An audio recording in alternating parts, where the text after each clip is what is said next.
IPhone unbox ചെയ്തുകൊണ്ട് ഞാൻ നാട്ടിൽ ഡ്യൂട്ടി എടുക്കേണ്ടി വരുമോ?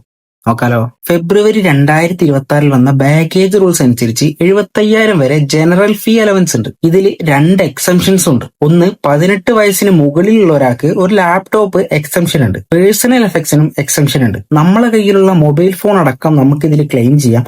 പക്ഷേ ഇത് നമ്മുടെ ഡെയിലി നെസസിറ്റിക്ക് ആവശ്യമുള്ളതാണെന്ന് കസ്റ്റമർ ഓഫീസറുടെ അടുത്ത് നമുക്ക് പ്രൂവ് ചെയ്യാൻ പറ്റണം. നമ്മളെ ബാഗേജിലെ ലാപ്ടോപ്പ്, മൊബൈൽ ഫോൺ, ടാബ്ലറ്റുകൾ ഇങ്ങനത്തെ ഐറ്റംസ് ഒക്കെ ലിസ്റ്റ് ചെയ്ത് അതിൽ നിന്ന് പേഴ്സണൽ എഫക്റ്റും എക്സെപ്റ്റഡ് ഐറ്റംസും റിമൂവ് ചെയ്ത് ബാക്കിയുള്ള ഐറ്റംസിന്റെ വാല്യൂ 75,000 ഇന്ത്യൻ റുപ്പീസിന് മുകളിലാണെങ്കിൽ 38.5% ഡ്യൂട്ടി അടക്കേണ്ടി വരും. അതായത് ബോക്സ് ഓപ്പൺ ആക്കിയ 2 ഐഫോണുകൾ നമ്മളെ കയ്യിലുണ്ടെങ്കിൽ അത് നമ്മുടെ പേഴ്സണൽ യൂസിനുള്ളതാണ്, പുതിയതായിട്ട് വാങ്ങിയതല്ല എന്ന് കസ്റ്റമർ ഓഫീസറുടെ അടുത്ത് നമുക്ക് പ്രൂവ് ചെയ്യാൻ പറ്റി കഴിഞ്ഞാൽ നമുക്ക് പുറത്തോട്ട് കൊണ്ടുപോകാം.